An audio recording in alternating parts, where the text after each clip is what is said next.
코리아 포커스 주간 브리핑입니다. 먼저 코리아 브리핑입니다. 북국방위원회 정책국 대변인은 5일 조선중앙통신과의 인터뷰에서 개성공단 정상화에 대해 모든 적대 행위와 군사적 도발을 중지하는 조치부터 취할 것을 요구했습니다. 이어 키리졸브 독수리 미남 합동 군사연습이 끝나자마자 벌어지는 10일 해상합동훈련의 남측의 요청으로 미군 니미츠 핵 항공모함이 투입된 것과 8월에 확대 강행될 것으로 예고된 을지 프리덤 가디언 남미합동 군사연습에 대해 남측 당국이 겉으로만 정상 운영을 내걸었을 뿐 실제로는 대결과 전쟁 소동을 벌이고 있다고 비판했습니다.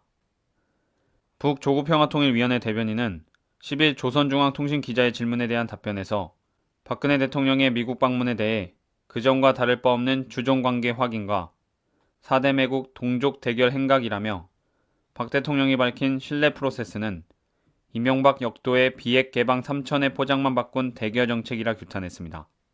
또 남조선 당국자의 이번 미국 행각 결과는 조선반도와 지역 정세를 긴장시키고 전쟁 위험을 증대시키는 상전과 주구의 역겨운 입맞춤이고 북침과 대아시아 패권 전략 실현의 위험천만한 전쟁 전주곡이라고 밝혔습니다.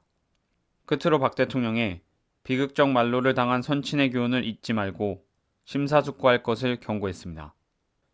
북조국평화통일위원회는 11일 서귀국보도 제1037호를 통해 핵 항공모함 전단까지 투입하여 연합해상훈련을 벌려놓는 것은 공화국에 대한 공공연한 위협 공갈이고 조선반도의 북침 핵 전쟁의 불집을 터뜨리기 위한 엄중한 군사적 도발이라고 밝혔습니다. 그러면서 신뢰 프로세스요, 동북아시아 평화 구상이요 하는 것은 조선반도와 동북아시아의 평화와 안전을 파괴하는 장본인 도발자의 정체를 가리우기 위한 넋두리라고 지적했습니다. 범민련 북측본부는 10일 성명을 통해 새누리당의 범죄단체의 해산 등에 관한 법률 제정 시도를 규탄했습니다.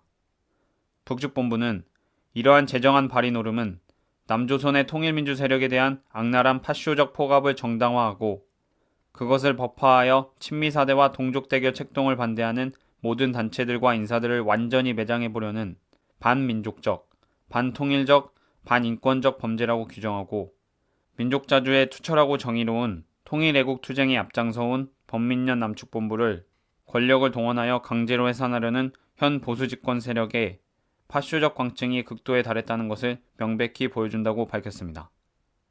이어서 남코리아 브리핑입니다. 박근혜 대통령과 오바마 대통령은 7일 오전 미 백악관에서 남미 정상회담을 갖고 한미동맹 60주년 기념 공동선언을 대회에 발표했습니다.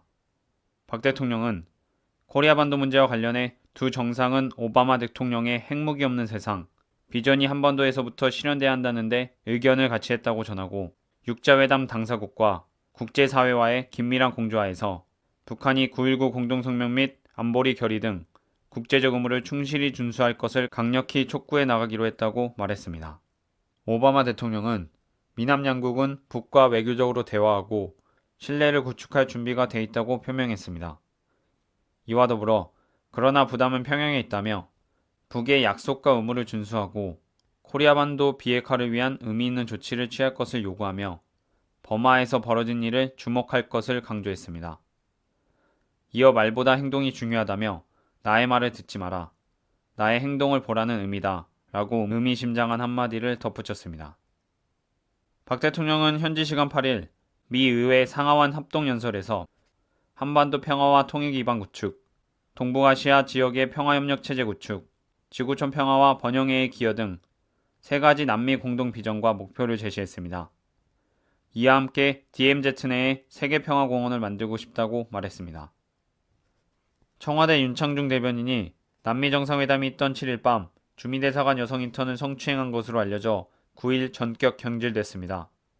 윤 전 대변인은 성추행 사실을 부인하고 있으며 이남기 홍보수석 등에게 책임을 떠넘기고 있어 윤 전 대변인과 여성 인턴, 이 홍보수석과 진실 공방이 벌어지고 있습니다. 이에 윤 전 대변인뿐 아니라 이 홍보수석, 허태열 비서실장 등을 경질하고 박 대통령이 방송 사과해야 한다는 비판 여론이 빗발치고 있습니다. 민주당 박기춘 원내대표는 의혹이 커지는 만큼 윤창중 성추행 사건 및 축소 은폐 의혹 진상조사 청문회를 열어야 한다며 정확한 진상규명을 거친 철저한 책임 추궁 후에 비서실장을 비롯한 청와대의 전면적인 개편도 필요하다고 강조했습니다. 지난 9일 쌍용차 해고자 한상균 복지성 조합원이 171일 만에 송전탑 농성투쟁을 해제했습니다. 이에 진보정당들은 한 목소리로 쌍용차 여야협의체 해산과 국정조사 실시를 주장했습니다. 통합진보당은 9일 이수정 부대변인의 논평을 통해 민주당이 제안한 2+3 여야협의체는 새누리당에 면죄부를 줄 뿐이라며 국정조사야말로 기술 유출, 회계 조작 등의 의혹을 낱낱이 밝힐 수 있는 유일한 방안이라고 주장했습니다. 진보정의당 심상정 공동대표도 9일 논평을 발표하며 쌍용차 문제의 원인이 국민과의 약속을 철저히 무시한 박근혜 대통령과 새누리당에 있음을 밝히고 민주당 또한 그 책임에서 자유롭지 못하다고 비판했습니다. 10일 현대제철 당진 공장의 전로 안에서 보수 작업을 하던 노동자 5명이 가스에 질식해 숨지는 사고가 발생했습니다. 앞서 현대제철 당진 공장에서는 지난해 9월부터 11월까지 석 달 동안에만 노동자 사망 등 총 6건의 사고가 발생했으며 이에 민주노총은 산재사망 처벌 강화 특별법 제정, 원청사업주의 산재책임 강화법 개정과 250만 특수고용 노동자의 산재 예방, 산재보상 전면 적용 등을 요구해 왔습니다. 끝으로 국제브리핑입니다. 유럽 민중의 긴축 반대 시위가 증폭되고 있는 가운데 지난 5일 프랑스 파리 바스티유 광장에서 약 18만 명이 참가한 재정긴축 반대 제6공화국을 위한 집회가 진행됐습니다. 프랑스 진보운동 연대체 좌파전선이 주최한 이날 집회는 프랑스 공산당, 좌파당, 반자본주의 신당, 유럽 생태 녹색당, 노동총 동맹 및 90여 개의 사회단체가 참가했습니다. 자주통일과 민주주의를 위한 코리아 연대는 스페인, 그리스, 포르투갈, 영국 및 15개국 50여 명의 국제대표단과 함께 나시온 광장으로 행진하며 남코리아에서 미군은 나가라, 북침전쟁 연습 중단, 북미 평화 조약 체결을 촉구했습니다. 이스라엘이 5일 이란산 미사일이 레바논의 시아파 무장 조직 헤즈볼라에 전달되는 것을 저지할 명분으로 시리아 수도 다마스쿠스를 폭격했습니다. 이스라엘의 시리아 공습에 대해 시리아 정권과 반군이 한 목소리로 이스라엘을 비난했습니다. 또 아랍연맹과 이집트, 이란도 비난 대열에 가세, 아랍권 전체가 이구동성으로 이스라엘의 공습을 규탄했습니다.